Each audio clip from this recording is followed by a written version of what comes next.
नमस्कार, आप देख रहे हैं पंचायती राज न्यूज और मैं हूं आपके साथ हर्षिता।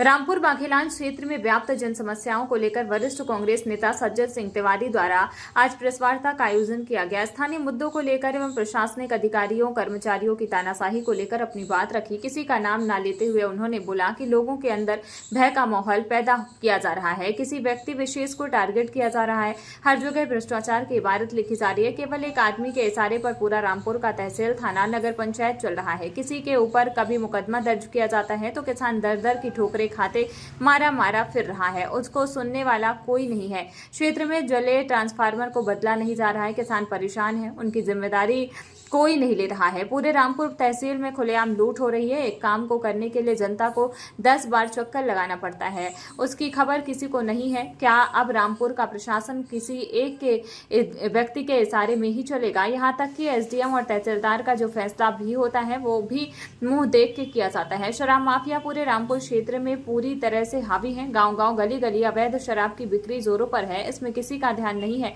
आगे उन्होंने बोला कि हम अपने वरिष्ठ कांग्रेस जनों से चर्चा करके आगे की रणनीति तय करेंगे। रामपुर कांग्रेस परिवार की ओर से सतना के पूर्व लोकप्रिय विधायक आदरणीय शंकर लाल तिवारी जी को हम लोग भावभीनी श्रद्धांजलि अर्पित करते हैं।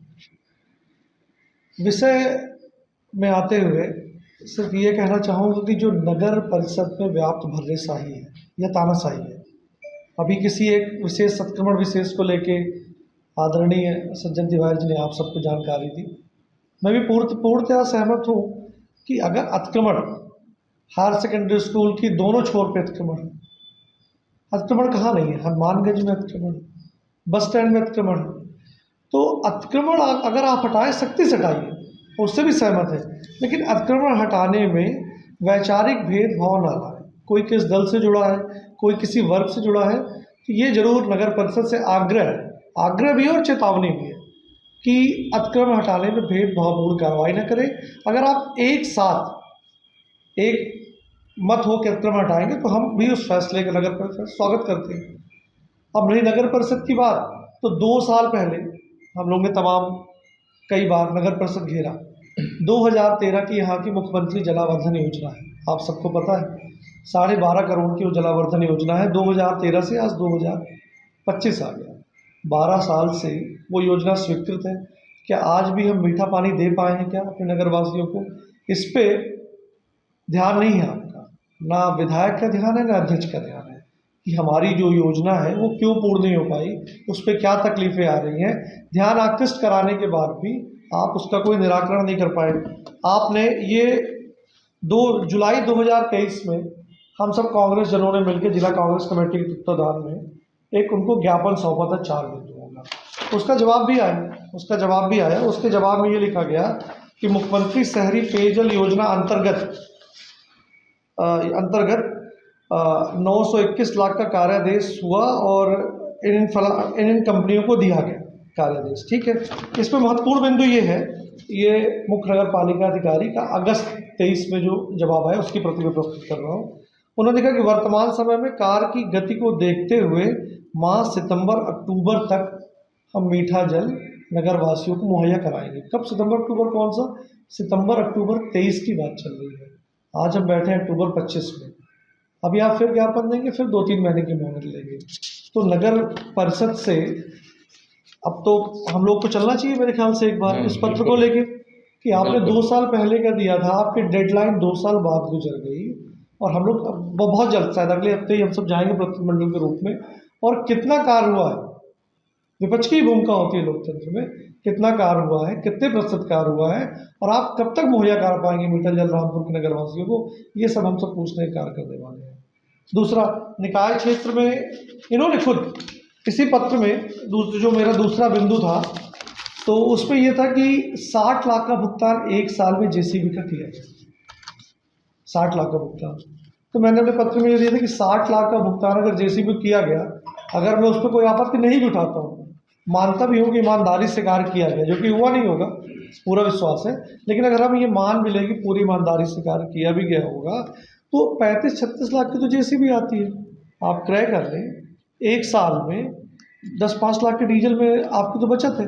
उन्होंने मुख्य नगर पालिका अधिकारी ने उन्होंने स्वीकार भी किया और ये उन्होंने लिखा कि आपके ज्ञापन के माध्यम से प्राप्त शिकायत का परीक्षण किया गया, कराए गए कार्य का सत्यापन होना पाया गया। यह बात सही है कि निकाय के पास जेसीबी मशीन न होने से अत्यधिक व्यय होता है। जेसीबी मशीन क्रय संबंधी कार्रवाई की जाएगी। पिछले 2 वर्षों से जेसीबी मशीन क्रय हो पाई क्या? नहीं हो पाई ना। तो ये सब और तमाम सारे प्रधानमंत्री आवास में, जैसा अभी आदरणीय सज्जन तिवारी जी ने कहा कि अतिक्रमण गिराने में जैसे मुंह देख देख के अतिक्रमण गिराया जाता है, तो प्रधानमंत्री आवास के आवंटन में भी मुंह देख देख के प्रधानमंत्री आवास आवंटित किए जाते हैं। अभी बिंदुवार जानकारी हम लोग जाने वाले, मेरे ख्याल से हमें इस हफ्ते प्रत्येक मंडल लेके नगर परिषद जाना चाहिए।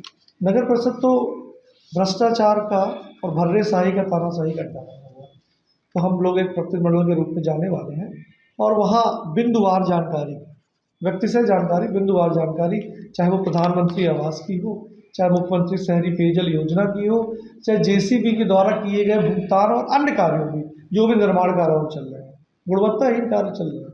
आपने देखा होगा जहाँ कहीं भी रोडें बनी है सब गुणवत्ताहीन रोडें। तो ये सब महत्वपूर्ण बिंदु लेके हम लोग नगर परिषद कार्यालय, हम लोग का प्रत्येक मंडल जाएगा, आप लोग को सूचित भी किया जाएगा। जब आप लोग भी चलेंगे तो मेरे ख्याल से बेहतर होगा।